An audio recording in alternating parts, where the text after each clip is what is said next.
The heart monitor beeped 3 times before it settled into silence, and that silence was the most deceptive thing in the entire room. Nikolai Volkov had not moved in 11 days. That was the official record. 11 days of stillness, 11 days of slow breathing, 11 days of closed eyes and heavy hands resting flat on a white hospital blanket. The doctors came in the mornings. They checked his pupils with small lights. They murmured things in low voices and wrote numbers on clipboards and left again. His lawyers came in the afternoons. They stood at the foot of the bed and talked about his estate as though he were already gone. His son came once, on the 3rd day, and stood near the window for about 4 minutes before checking his phone and leaving without touching his father's hand. Nikolai heard all of it. He kept his breathing steady. He kept his face loose. He kept his fingers still. He had spent 40 years building one of the largest private logistics companies in Eastern Europe, and in those 40 years he had learned one truth above all others. People reveal themselves when they believe no one is watching. He had used that truth in boardrooms. He had used it in negotiations. Now, for the first time in his life, he was using it in a hospital bed, and what he was hearing was slowly breaking something open inside his chest that no physician could have diagnosed. His room was on the 4th floor of a private clinic in Moscow. The walls were pale green. The window looked out over a courtyard where there was a single birch tree that had not yet finished losing its leaves. He could not see the tree, but on certain mornings, when the window was cracked open slightly, he could hear the dry sound of a leaf falling and touching the ground below. He found this strangely comforting. He was a man who had measured his entire life in numbers and outcomes, and here was something that could not be measured. A leaf finding its way down. Her name was Anya Sorokina. She was 26 years old. She had been assigned to his room on the 2nd day, after the first nurse requested a transfer. The first nurse had been uncomfortable with the silence, she said. Anya did not seem uncomfortable with anything. She moved through the room with a quietness that was not the quietness of fear or nervousness but of someone who had simply learned how to be still inside herself. She checked his vitals with calm hands. She adjusted the blanket without being asked. She spoke to him, which the other nurses had not done, not because she expected an answer but because she believed, as she once said softly to the empty room, that hearing is the last thing to leave a person. On the 4th day, she brought a small radio and set it on the windowsill. She played it very low. Old Russian folk songs, the kind his grandmother used to hum in the kitchen. He had not thought about his grandmother in perhaps 30 years. The sound of that music reached him the way warmth reaches cold hands, slowly, then all at once. He did not move. But something in him shifted. She had a habit of talking while she worked. Not dramatically, not in the way of someone performing kindness. She talked the way a person talks when they are simply thinking out loud and have decided the quiet room is safe enough to hold their thoughts. She told him about the weather.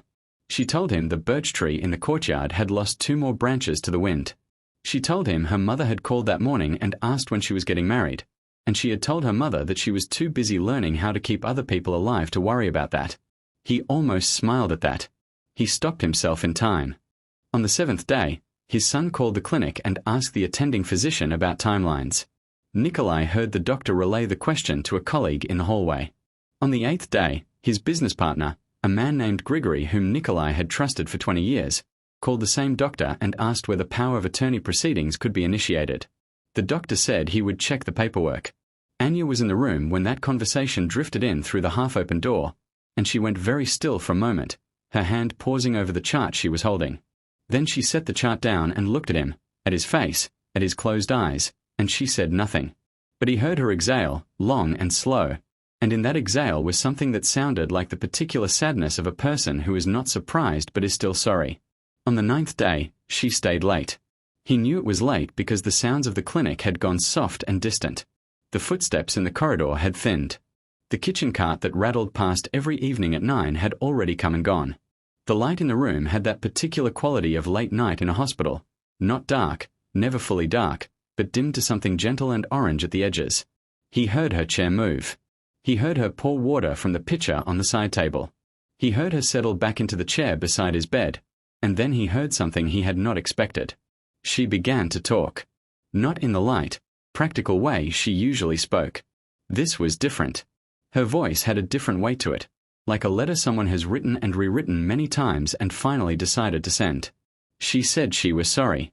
She said she was sorry that his family did not come. She said she was sorry that the people who stood around his bed spoke about money and time and legal processes without once asking whether he was afraid. She said she had worked in this clinic for 3 years and she had seen many people in beds like his, and the thing that stayed with her, the thing she carried home every night and set down on her kitchen table and could not stop looking at, was not the illness or the pain but the loneliness.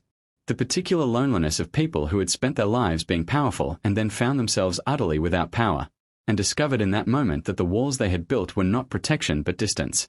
She paused. She said she did not know if he could hear her.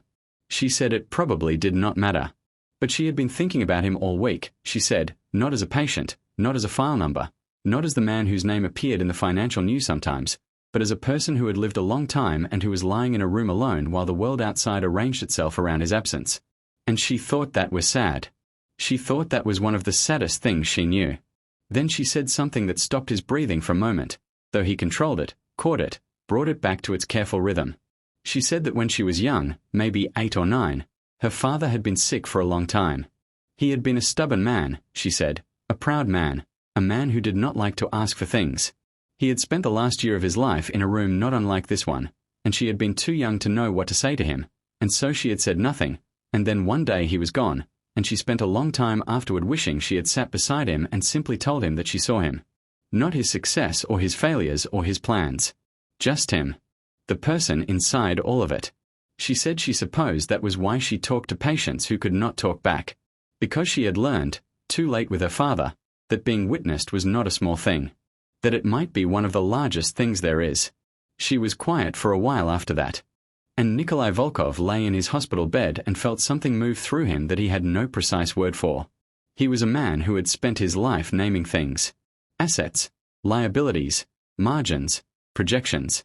He had reduced the world to categories and the categories had served him well and he had not questioned them. But there was no category for what he felt right now. It was not gratitude, though it was close. It was not grief, though it was near that too. It was more like the feeling of a window being opened in a room that has been closed for a very long time. The air that comes in is cold and a little shocking and you cannot decide whether you want to close the window again or simply stand there and let it reach you. He did not move that night. But he did not sleep either. On the morning of the 11th day, the attending physician came in at 8 and ran the usual checks. He noted, in his slow professional voice, that there had been no change. He said this to the colleague behind him. He said it in the way you say a thing you have said many times, without heat or weight. Then he left. Anya came in at 8:45. She checked his monitors. She replaced the water in the pitcher. She went to the window and looked out at the courtyard and said, quietly, that the birch tree was getting very bare now. Almost all the leaves were gone. She said it looked a little lonely out there, standing in the grey morning with its thin white branches. But also, she said, there was something clean about it. Something honest. Like it was just being exactly what it was, without pretending. She turned back toward the room. And Nikolai Volkov opened his eyes. He did not do it dramatically. He did not gasp or lurch forward. He simply opened his eyes, slowly, the way a person wakes from a deep and complicated sleep, and he looked at the ceiling for a moment, and then he turned his head and looked at her. She went very still. He said, in a voice that was rough from 11 days of near silence, that the tree would grow the leaves back in spring. That birch trees always did. She stared at him. He said he had heard everything. He said he was sorry, that it was not a proud thing he had done, lying still and listening, but that he had needed to know something, and he had not known another way to find it out. He said he had been a man who built walls his entire life and called it strength, and what he had found inside those walls, in the end, was a great deal of empty space. She sat down in the chair beside his bed. Her hands were in her lap. She was not crying, but there was something in her expression that was very close to the edge of something. He said that her father had been lucky. He said that a daughter who learned to witness people, who carried that lesson forward into the world and practiced it in rooms like this one, was not a small thing. That was not a small inheritance to leave behind. She was quiet for a long moment. Then she said that he should probably not have been pretending to be in a coma. And something happened then that had not happened to Nikolai Volkov in a very long time. He laughed. It came out of him soft and slow, a little unpracticed, like a language he had known as a child and almost forgotten. But it was real. It was completely real. In the weeks that followed, things changed. Not loudly, not all at once, but in the way that real changes tend to happen, slowly, in small adjustments, like a photograph developing in a darkroom. He had several conversations with his son that he had avoided for years. They were not perfect conversations. They were awkward and halting, and sometimes they ran out of words and sat in a silence that was not yet comfortable but was at least honest. He restructured the power of attorney documents and removed Grigory's name from the list. He did not do this with anger. He did it with the tiredness of a man who has finally decided not to pretend. He was discharged on a Thursday in late November. The courtyard was covered in the first thin layer of snow. The birch tree stood in it, bare and white, entirely itself. He stopped at the nurse's station on his way out. Anya was there, writing something on a chart. She looked up. He said he had brought something, and he set a small envelope on the desk. She looked at it and then looked at him. He said it was not money. He said he knew she would not have wanted that. He said it was a letter. He said that he had spent 11 days listening, and he thought perhaps it was time he tried saying some of the things he had been too careful to say for too long, and he had practiced on paper first because that was the only honest place he had left. She picked up the envelope. He said goodbye. She said goodbye. Neither of them made it into something large. But it was not small either. He walked out into the November morning. The snow was light and quiet, and it fell without hurry, each flake taking its own time to find the ground. He stood on the steps of the clinic for a moment and breathed the cold air in slowly, all the way down, the way a person breathes when they have remembered that breathing is not just a function but a choice, a small ongoing decision to remain here, in this world, among these people, awake and present and willing to be seen. The birch tree stood in its courtyard. It had lost all its leaves. And it was still standing.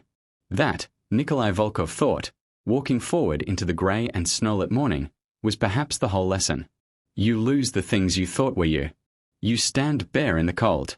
And if you are lucky, if you are very lucky, someone looks out a window and tells you that you look honest, that you look clean, that there is something in the bare branches that is worth seeing. He pulled his coat closer. He kept walking.